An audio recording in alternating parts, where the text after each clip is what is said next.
times the electricity demand of the planet, of humanity, 6 times over. Now this is Just to give you phenomenal. an idea about the size and the dimensions of what we're talking about. Yes.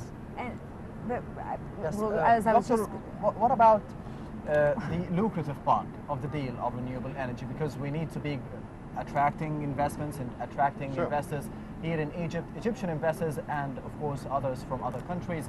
But they need money. They need to be It gaining needs to be money. cost effective. It needs to be Yes, exactly. economically feasible. It needs to be it needs to fly economically, basically. So yeah, absolutely so agree. it is actually achievable to be gaining money from renewable energy Yes. as well. Yeah. well, Yeah, what's stopping us absolutely. from doing that then? Proper legislation again, it's all, which again, is management stems and from legislation. vision, proper management, Legislation. follow up, having really a schedule Yes. of activities, and I mean it's what makes it easy to tell everybody that it is economically feasible is when you look around Yes. at countries. You know, I started this discussion by mentioning a specific country, but you look around at other countries. I mean, you look at Jordan are starting to get really things done on the ground. You look at Tunisia, you look at Morocco, and they are all really starting. And the starting point is the vision, the legislation, and then things really start to pick up and to and move. accelerate. Yes.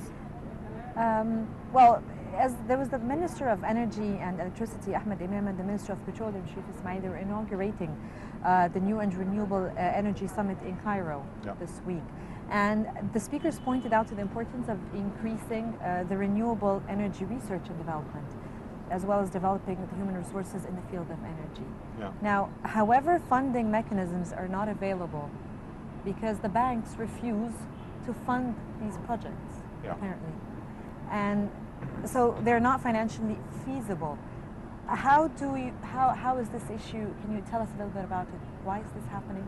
Yeah, I mean, okay, it's always good to try and improve, optimize, increase the efficiency of every device. Mm-hmm. I mean, look at the automobile, for example.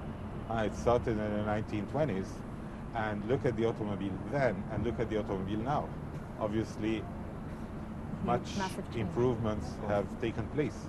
So it's always good to try and improve whatever you have. Look at the fridge at home, washing machine, it goes for everything. And it also goes for devices to use the sun and use Yes. the wind and so on. So it's a general rule, nobody can dispute that. But I would like to say that it comes in second place. Let's kickstart things first, and then self-financing of research will happen. Because I'll just give you an example which I think is pretty reasonable. Suppose that the legislation tomorrow morning, tomorrow is Friday, but let's say on Sunday, Yes. everybody wakes up and the proper legislation is there. Then people would start within, I can bet, can assure you, within a week, people will start to put money and invest into this huge treasure that we just talked about. And then, once you kickstart things, funding research and development in order to improve existing technologies will come automatically. I mean, you cannot complain about the lack of investment in improving a technology while you're not using the current technology even. Yes. So I mean, it's a bit like putting the cart ahead of the horse. I mean, Yes, Doctor. What about the number of years that Egyptians are willing to be taking in order to be implementing such a technology, to be for every Egyptian household to be relying fully on renewable energy? And of course, other countries in the world, but we're specifically talking here about Egypt and the Egyptians. How many years should we be expecting until we are fully relying on renewable energy? right. Okay. At present, we are burning fossil fuels, Yes. so like crude oil, natural gas, and everything, in order to generate our electricity and Yes. make other devices work. the question for power. to answer your the issue to answer your question is really very simple. I'll ask you, for how long will the planet continue to afford the same luxury? When are those reserves going to run out? If you look at the estimates, you find that they vary from 50 years, and some are a bit more optimistic. But it is inevitable. What we're talking about in the forms of energy that we are currently using in a majority are all gonna run out. So the question of the transition from fossil fuels, including coal and including uranium, which is another big issue I hope we have time to cover just in 2 or 3 minutes. Yes. So all the fuels that you're using right now are depletable, and they will deplete sooner or later. So transition will happen, it's inevitable. Now, to answer your question a bit more specifically, when would we expect a country like Egypt to really complete the transition? Yes. I would think that you cannot give a number, but you could give a range. I would give a range of from 2014, from today, to take somewhere between 20 to 30 years to complete the transition. Yeah. So did any other country in the world actually had this full transition to renewable energy? Yeah, I mean, you look at the European Union.